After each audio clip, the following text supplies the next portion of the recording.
यादव जवाब भी आया है। महोदय, मेरा प्रश्न यह है मोटा मोटी कि आपने जो बीपीएससी टीचर है उसको सीनियर बना दिया और जो सक्षमता परीक्षा नियोजित शिक्षक ने दिया उसको आपने जूनियर बना दिया।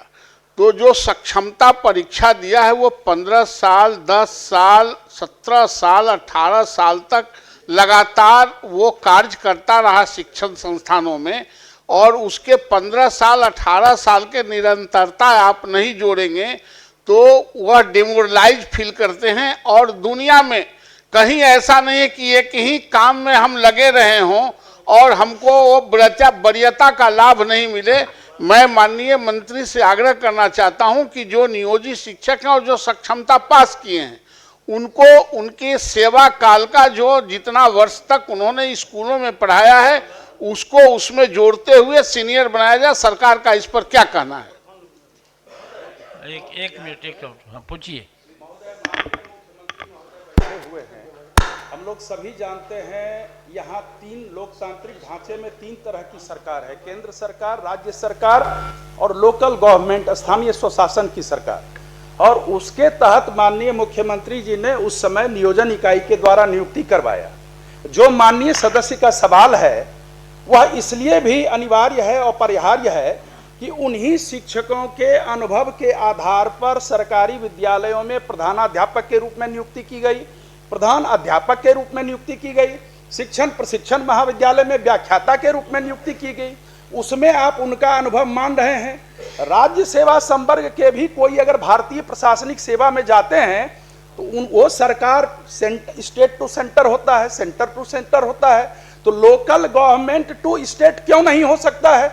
इतने दिन की सेवा, वो भी नियमित सेवा।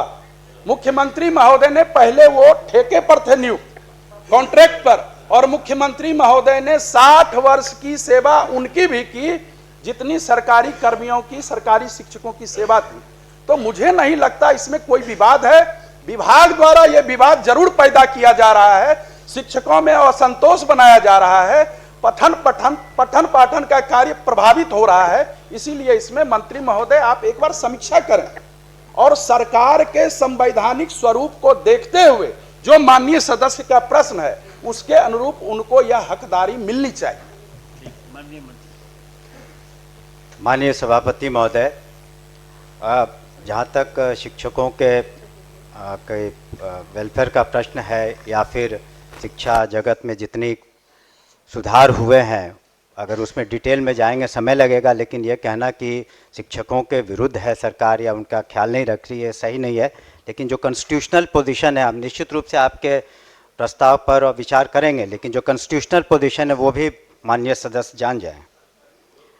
स्थानीय निकाय शिक्षकों की नियमावली भारत के संविधान के अनुच्छेद 243(6) के तहत अधिसूचित की गई है, जो राजकर्मी श्रेणी के तहत नहीं होते हैं। तो ये कॉन्स्टिट्यूशनल पोजीशन है, लीगल पोजीशन है। उसके बावजूद भी मैंने कहा कि हम उस पर विचार करेंगे, लेकिन जहाँ तक लीगल पोजीशन और कॉन्स्टिट्यूशनल पोजीशन की बात है, सरकार उस पर सही है और जो हमारा विभाग है वो भी सही है।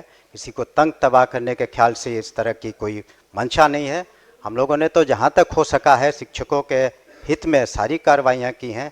अभी आप देख ही रहे हैं जो नियुक्तियाँ हों या उनके अन्य जो भी उनके हित के कार्य थे, 2 लाख करीब 50,000 से ज़्यादा जो शिक्षक थे वो तो पास कर चुके हैं सक्षमता परीक्षा में और वो राजकर्मी का दर्जा पा रहे हैं। महोदय हम भटक गए।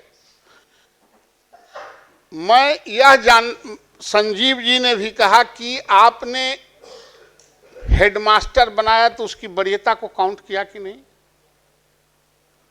आप बीपीएससी में सरकार ने एक योजना लाई कि नियोजित शिक्षकों को हम परमानेंट करके राज्यकर्मी का दर्जा देना चाहते हैं। आप दिए, वो परीक्षा दिया, लेकिन उसका पोंछ काट देने का आपने तो नहीं कहा था कि आपका जो पोंछ लगा हुआ है 18 साल का, 20 साल का, वो हम काट देंगे। और सरकार नियुक्त की थी, चाहे वो जिला में जिला परिषद का हो या कॉरपोरेशन में हो, जहां कहीं भी। हाँ, जहां कहीं भी नियुक्ति हुई है महोदय वो सरकार के आदेश पर हुआ है।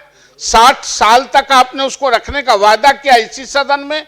हम सिर्फ यह चाहते हैं कि जो 18 साल 20 साल से काम कर रहे हैं उनकी सेवा निरंतरता उसमें जुटनी चाहिए। ये यूनिवर्सिटी एक्ट में भी है, दुनिया में ऐसा नहीं होता है कि एक ही काम कर रहे हैं, हम प्रमोशन के लिए छलांग करने जा रहे हैं बीपीएससी में देकर टेस्ट कराने, तो हमारा पोंछिए काट दीजिए।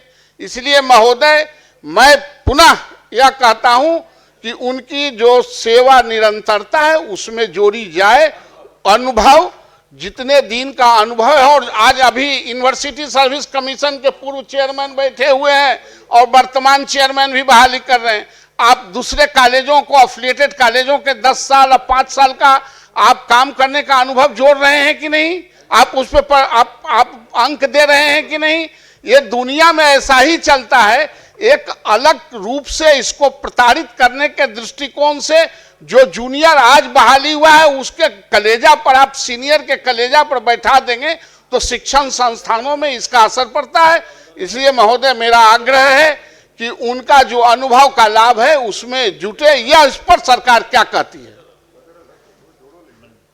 सभापति महोदय, प्रताड़ना की तो बात मेरे समझ के परे है और शायद इस सदन के समझ के भी परे है। शिक्षकों को जहाँ तक सुविधा दी जा रही है, एक चीज़ माननीय सदस्य भी बताना चाहेंगे, चूँकि उन्होंने लीगल प्रोविज़न की बात की और हमने भी किया, तो क्या जो सक्षमता पास करने के पहले जब वो जो शिक्षक थे जिसे नगर निकायों ने या पंचायती राज व्यवस्था के अधीन उन्हें नियुक्ति दी गई,